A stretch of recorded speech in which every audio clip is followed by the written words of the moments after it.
दिल्ली में सियासत लगातार गर्मा रही है क्योंकि विधानसभा चुनाव सर पर है और बीजेपी की तैयारी लगातार शुरू हो चुकी है। हमारे साथ बातचीत करने के लिए दिल्ली बीजेपी की मैनिफेस्टो कमेटी के संयोजक सांसद रामवीर सिंह बिदूड़ी जी मौजूद हैं। सर, ईमेल आईडी जारी कर दी गई है, एक व्हाट्सएप नंबर जारी कर दिया गया है। बीजेपी की मैनिफेस्टो को लेकर फिलहाल क्या तैयारियां चल रही है, क्योंकि सबकी नजर फिलहाल बीजेपी की मैनिफेस्टो। मैंने जानकारी दी है ना अभी मीडिया को। 3 हमारी बैठकें हो चुकी हैं। 5 दिसंबर से हमारी कमेटी अलग अलग वर्गों के लोगों के साथ बैठकें करेगी, उनके सुझाव जानेगी और उनसे आग्रह करेगी कि 2025 में विधानसभा का चुनाव है, मैनिफेस्टो में आप क्या सुझाव देना चाहते हैं। मैनिफेस्टो के लिए आप अपना सुझाव दीजिए, उसको हम अपने मैनिफेस्टो में सम्मिलित करेंगे। 7 तारीख को दिल्ली प्रदेश भारतीय जनता पार्टी के ऑफिस से हर जिला के लिए एक मैनिफेस्टो वैन शुरू की जाएगी। 14 मैनिफेस्टो वैन 7 दिसंबर को प्रदेश अध्यक्ष श्री वीरेंद्र सचदेवा जी के नेतृत्व में चालू की जाएंगी। विधानसभा स्तर पर, जिला स्तर पर अलग अलग वर्गों के साथ हमारे जिला अध्यक्ष, हमारे मोर्चे और प्रकोष्ठ के अध्यक्ष बैठकें करेंगे और उनके सुझाव एकत्रित करेंगे और जो सुझाव उनकी ओर से आएंगे हम उन सुझावों को अच्छे से उसके ऊपर हम लोग अपना विचार विमर्श करके और जहां आवश्यकता होगी, जहां अच्छे सुझाव आएंगे, हम उसको मैनिफेस्टो में उनको सम्मिलित करेंगे। हमने इस काम को और बेहतर तरीके से करने के लिए हर पार्लियामेंट सीट पर एक वरिष्ठ नेता को कोऑर्डिनेशन का काम दिया है और पूरी दिल्ली में जो अलग अलग वर्गों के लोग हैं उनके साथ भारत सरकार की पूर्व मंत्री आदरणीय बहन श्रीमती मीनाक्षी लेखी जी कोऑर्डिनेशन का काम करेंगी।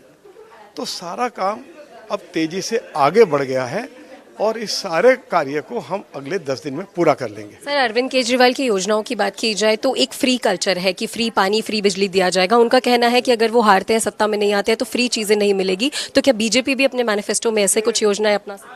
दिल्ली के लोगों को पीने का पानी उपलब्ध नहीं करा पा रहे हैं।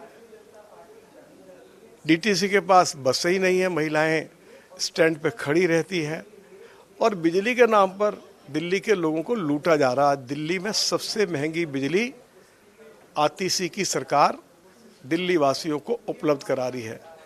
9 रुपये पर यूनिट जिनके पास घरेलू मीटर है, 17 रुपये से लेकर 18 रुपये पर यूनिट जिनके पास कमर्शियल मीटर है। सरचार्जेज लगा दिए गए हैं।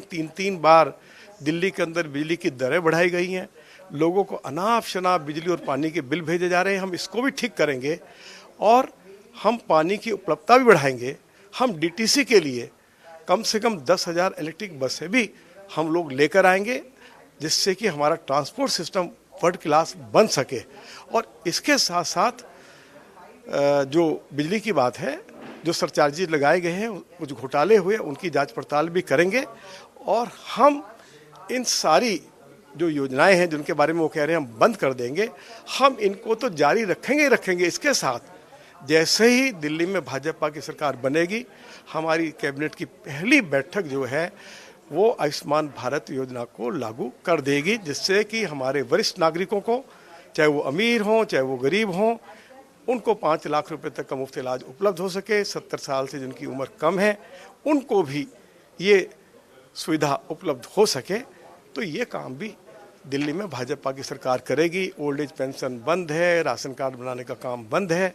हम गरीबों के लिए ओल्ड एज पेंशन भी शुरू करेंगे और राशन कार्ड भी बनाकर देंगे। दिल्ली में पीएम विश्वकर्मा योजना, जिनके पास हाथ का हुनर है, उनके लिए मोदी जी ने जैसे ही वो अपना रजिस्ट्रेशन कराते हैं तो 1 लाख रुपए से लेकर 3 लाख रुपया अपना कारोबार करने के लिए उपलब्ध कराया जाता है। उस योजना को भी इन्होंने ठीक से आगे नहीं बढ़ने दिया है।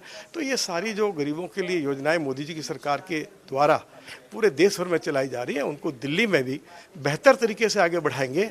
और बिजली, पानी और ट्रांसपोर्ट अभी यदि जितना भी इस सरकार की ओर से जो देने की बात कही गई है, हम इसको जारी रखने वाले हैं, उसमें कोई कटौती करने वाले नहीं है। सर, बस आखिरी सवाल और लेंगे। अरविंद केजरीवाल ने कल ऐलान कर दिया है बहुत कॉन्फिडेंटली कि आम आदमी पार्टी अकेले चुनाव लड़ेगी, तो बीजेपी से बड़ी चुनौती मान? चलिए, वो उनका अंदरूनी मामला है, वो मिलकर भी लड़े हैं, वो अकेले भी लड़े, हमें कोई चिंता नहीं है। जैसे ही दिल्ली विधानसभा के रिजल्ट आएंगे, 50 से ज़्यादा सीटें भारतीय जनता पार्टी जीतने जा रही है। शुक्रिया सर बातचीत करने के लिए। तो ये थे हमारे साथ सांसद रामवीर बिदूड़ी जी, जिन्होंने दिल्ली विधानसभा चुनावों को लेकर बीजेपी की क्या तैयारी है उस पर हमसे खास बातचीत की।